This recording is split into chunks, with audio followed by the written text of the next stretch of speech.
Tonight on Inquiry, 8 Days in July, the search for Andrew Warburton.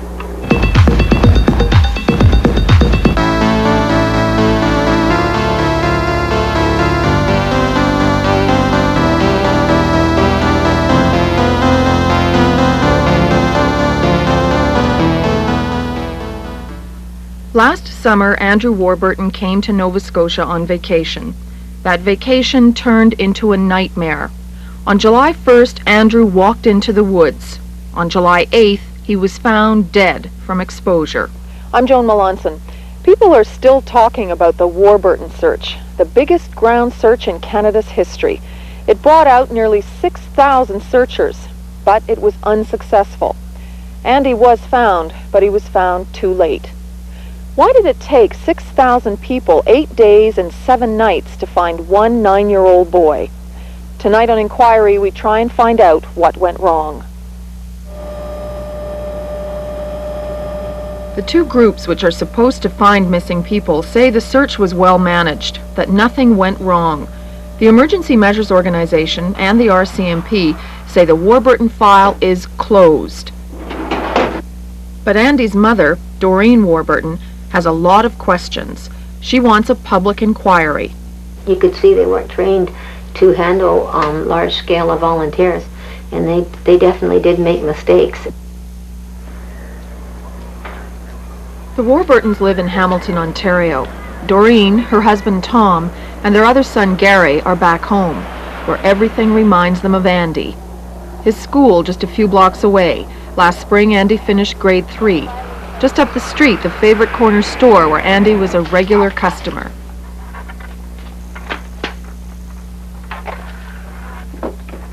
Andy and Gary used to play road hockey out back behind their house. Most of this gear is Andy's. He got it for Christmas. And I'd just say, come on Andy, let's go out and have a game. And he'd always demand to be the goalie, and I'd say okay, because I like being the shooter. We got some big games going with the whole neighborhood and that. He was always the goalie. He wanted to be the goalie. He hated school, and like most kids do, Andy was not for school, but he was good when he was in school, and his teachers liked Andy. He was a nice little boy, lazy at times like most boys, but definitely just a normal, happy, a very happy child. You know, very, very appreciative.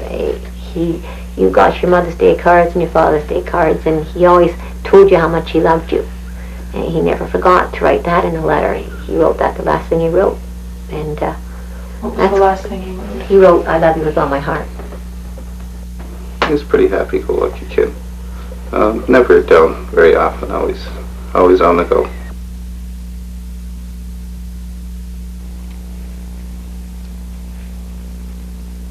Doreen and Tom used to take the boys everywhere with them. Last summer, they came to Nova Scotia, one of their favorite spots. Andy always liked coming here to stay with his Aunt Helen and the Bulger family. The Bulgers live here, at the end of Tucker Lake Road near Beaverbank, Nova Scotia. Andy had two special friends here, Natalie and Nicole Carr, the twins who lived next door to the Bulgers. They were almost always together, especially Andy and Natalie. So what kinds of things would you do together? Go to the store, hold hands. Hold hands? Were you boyfriend and girlfriend? Don't really know. But you were good friends. Mm-hmm. Yeah. So what did you like about him, about Andy? He was cute. What else did you like about him? He was funny. Andy was supposed to meet the twins and go swimming at nearby Tucker Lake on July 1st, Canada Day. At the Bulgers, it was just another day.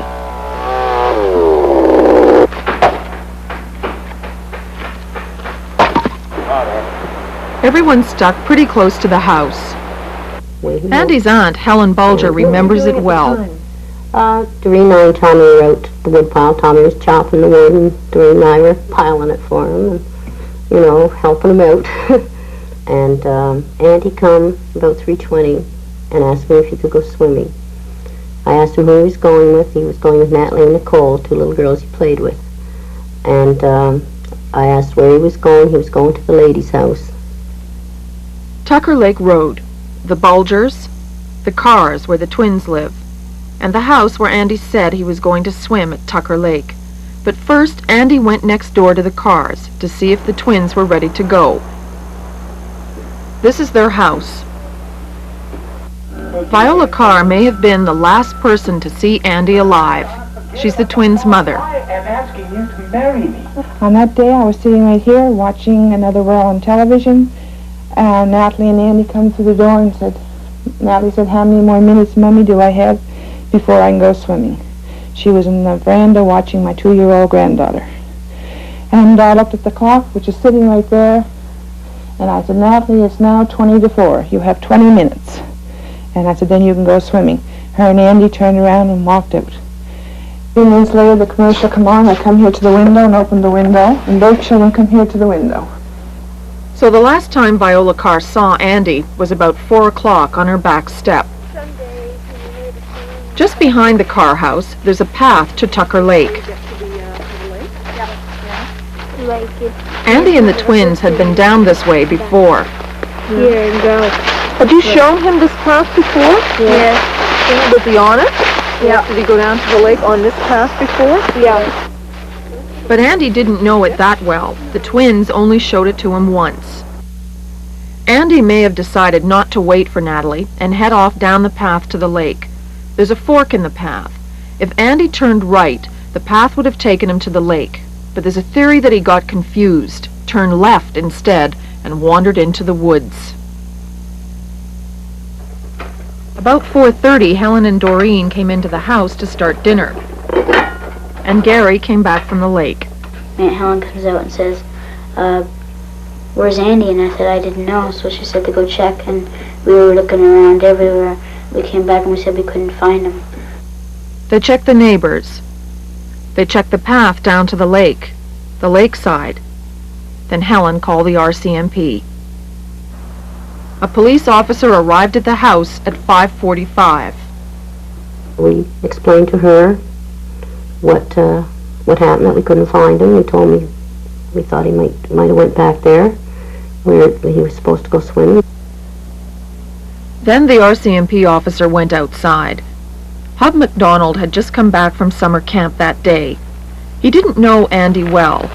He'd only met Andy once, and that was 3 years ago. Hub told the RCMP he had seen Andy earlier that day. Okay, I seen Andy come down, right down here.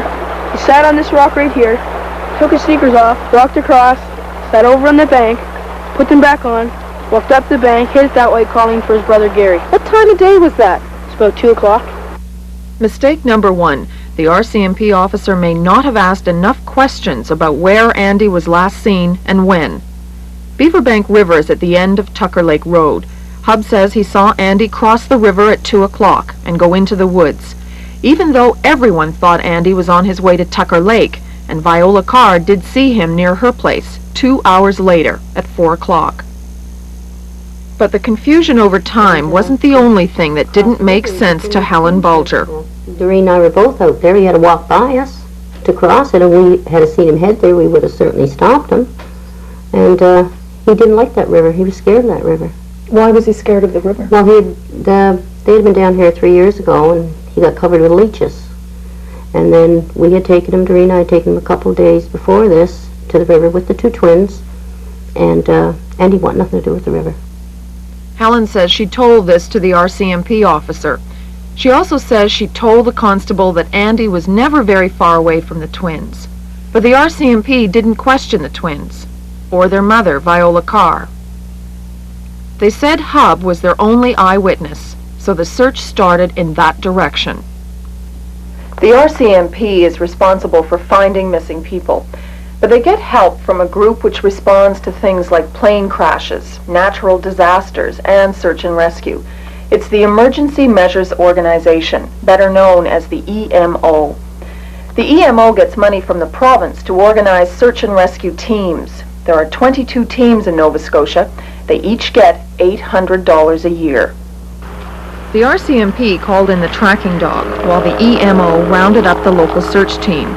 At 6:30, the dog was in the woods. The dog and dogmaster went across the river, followed a path beside it, and then circled back through the woods. This could have been mistake number 2. They never went out behind the car house towards Tucker Lake on that first night. The RCMP never told them to. At 7:30, Waverley Ground Search and Rescue arrived at the Bulgers. The bus would be their command center. All the searchers are volunteers. They don't get paid. They're trained, but they train themselves. That night they had 100 searchers in the woods. Most of them were sent off in the direction across the river.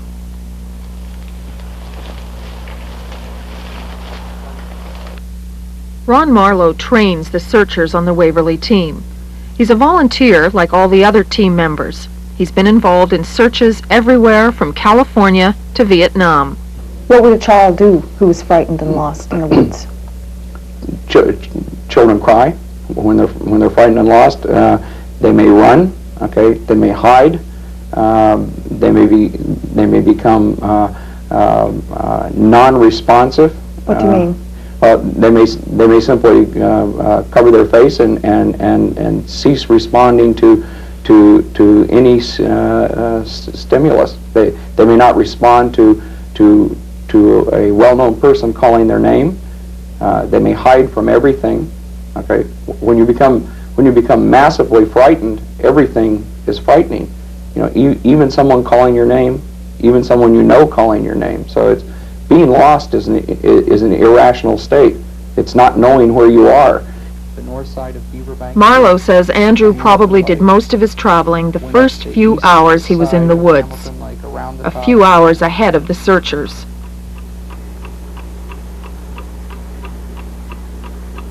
The first step in the search should have been to secure the area, form a human chain to stop Andy. Mistake number 3, that wasn't done. But there's a way it could have been done. There are water boundaries on either side. Between them, a line of cleared trees, a survey line. But Ron Marlowe didn't know about the survey line until after the search was over. That survey line would have allowed us to confine the search area the first night to about 1 square kilometer. And 1 square kilometer takes about 250 man-hours to search, or that's 25 people working one day. Why wasn't it secured? It's not on any maps. There was inadequate intelligence gathering on the part of some of the field crews that were in that area. Andy probably crossed that survey line. Had it been secured, chances are he would have been picked up that night. Mistake number 4. There's almost no training for people who direct the searches. Bernie Marshall was the director on the Warburton search. He knew about the survey line. He says he didn't secure it because that would waste time. Okay, your list is outside the door. Pick up your list and give me your time out. Bernie Marshall wanted to keep his men moving. This was only his second search as director. He's never had any formal training. The Emergency Measures Organization has never provided it.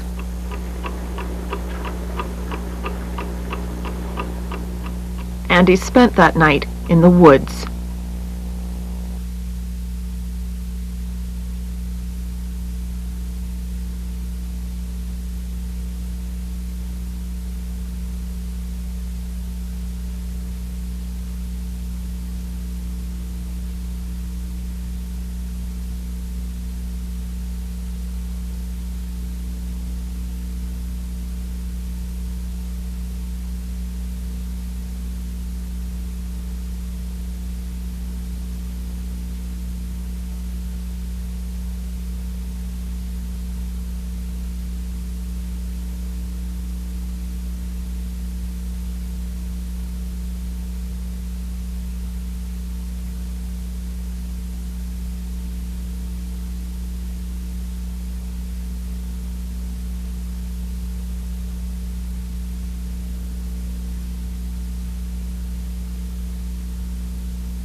Day 2.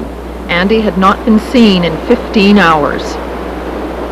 Probably 8 or 9 in the morning that Doreen had said they'll probably bring the military in. They'll bring the military in, won't they? They didn't bring the military in that day. That may have been mistake number 5.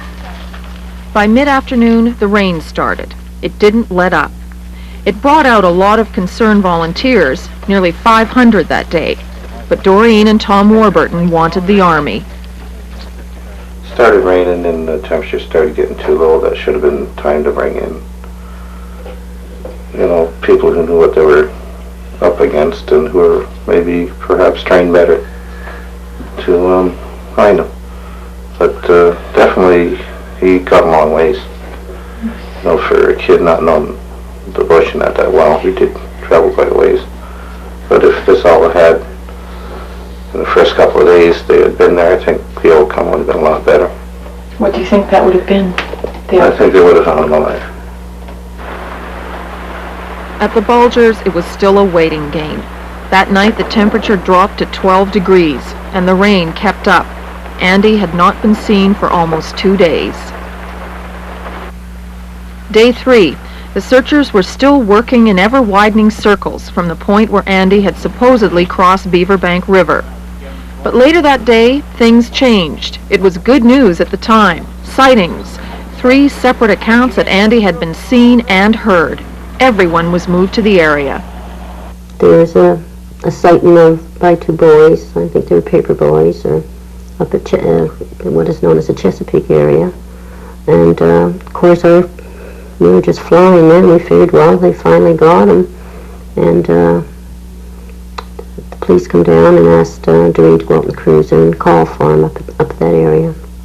And we did. We come home, we thought it's just going to be a matter of time. It's, even the police were very hopeful even then. They were, even happy, figuring that this was going to do it, But, no. Please, Andy, come out of the woods. Andy, the houses are safe. The men are Doreen went out and called for her son, but the sightings proved to be false. That's mistake number 6. Even though the sightings were not 100% certain, all the searchers were pulled out and sent up to an area called Chesapeake Road. Lane MacDonald was one of the search volunteers who was pulled out. All we done was sat and waited and hope they were right.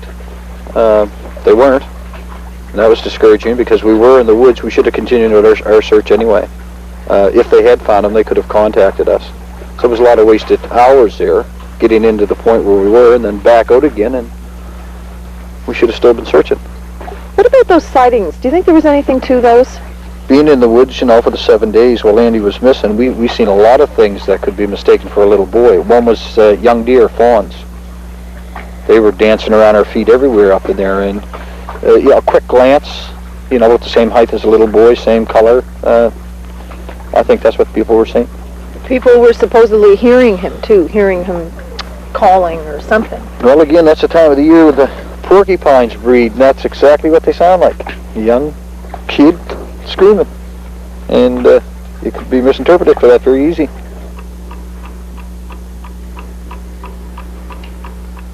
They searched through the night and all the next day in the Chesapeake area. You going in there? You see Bruce? By day 5, 14 organized ground search and rescue teams from across the province had come out to help find Andy. But the search teams are not coordinated. Each team uses different maps. They're on different radio frequencies. They use different markers, in some cases toilet paper, to show the areas that have or have not been searched. This lack of coordination among the teams is mistake number 7. We're not in any competition here. We want to save this kid. Each team has its own system. Each thinks theirs is best. Precious time was lost because the Emergency Measures Organization does not enforce standards for all teams to follow. During the search, the people kept coming. They turned up at the school to wait for instructions, but most of them had no training in search techniques. Mistake number 8. The search organizers were not prepared for this many untrained volunteers. Many of them never got into the woods at all. They spent their time waiting for someone to tell them what to do.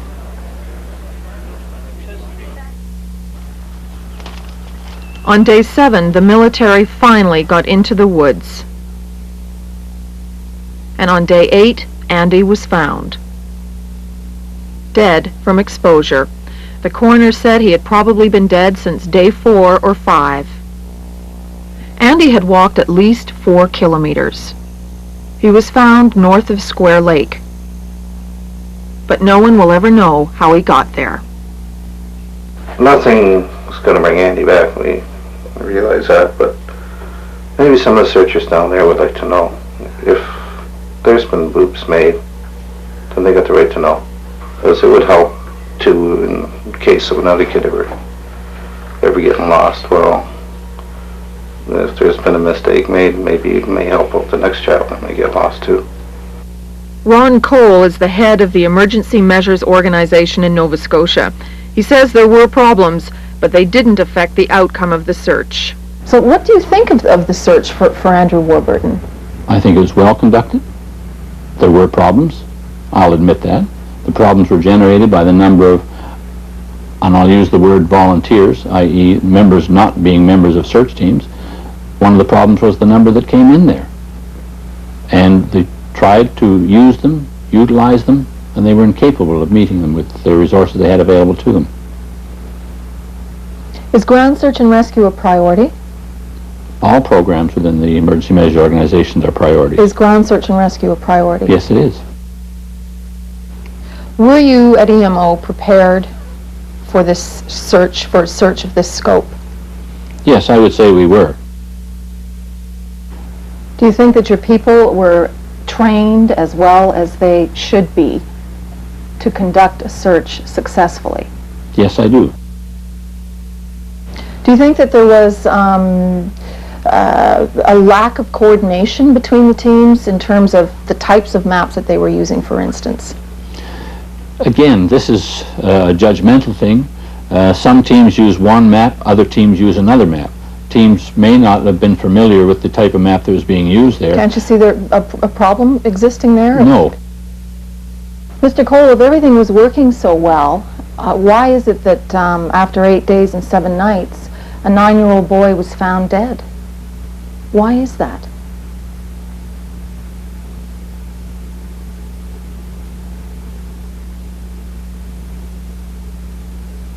I know what you're looking for. No, I would like to know after that length of time, what happened? Why wasn't he found alive? Why was he found dead after so much time and so many people?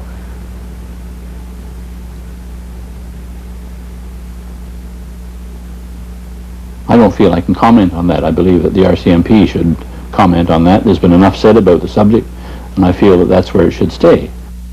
But the RCMP won't talk about the Warburton investigation. They say the search is over, the case is closed.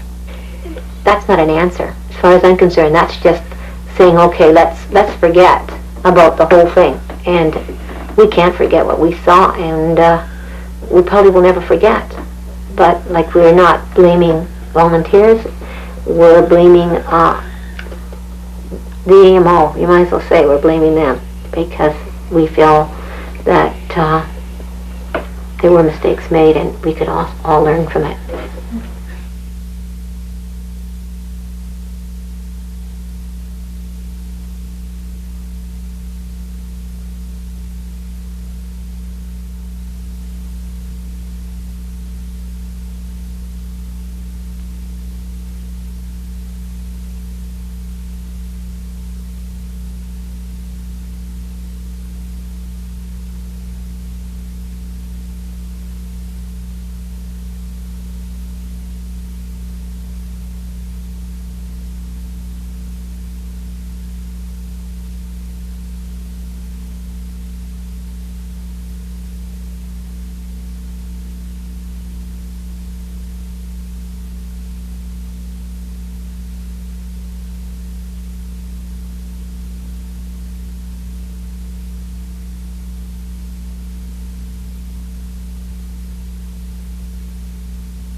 We still don't know whether there will be a public inquiry into the search for Andy Warburton. Please write us and let us know what you think. We're at Inquiry, CBC Television, Box 3000, Halifax, Nova Scotia. Our postal code is B3J3E9. Or you can give us a call. Our phone number is 420-8311. Next Thursday, 2 men meet 2 women in broken vows. The men have beaten their wives. The women have been beaten by their husbands. We bring them together in our studio. The very first time is where it should stop. You say, hey, look, you hit me once. Don't ever do it again. Or that's it. None of this, well, the next time, next time. Mean it. It's the first time it happens. There's no second chance. Walk out then. When I first met you people tonight, I wondered if you ever told her you were sorry. Told her every time. But I did it every time. Watch for Broken Vows next Thursday on Inquiry. See you then. I'm Joan Melanson. Ken O'Connor? Where do you want it? The back of that pickup truck right there. 14. Oh, wait, come over here. 14, 15. Next. Send the skirt there. Just hold the line until they catch up here. Hold the line. Lights going. We're only going to take 10 this trip. I mean, you're going to get out tonight. It's going to be a long night, likely.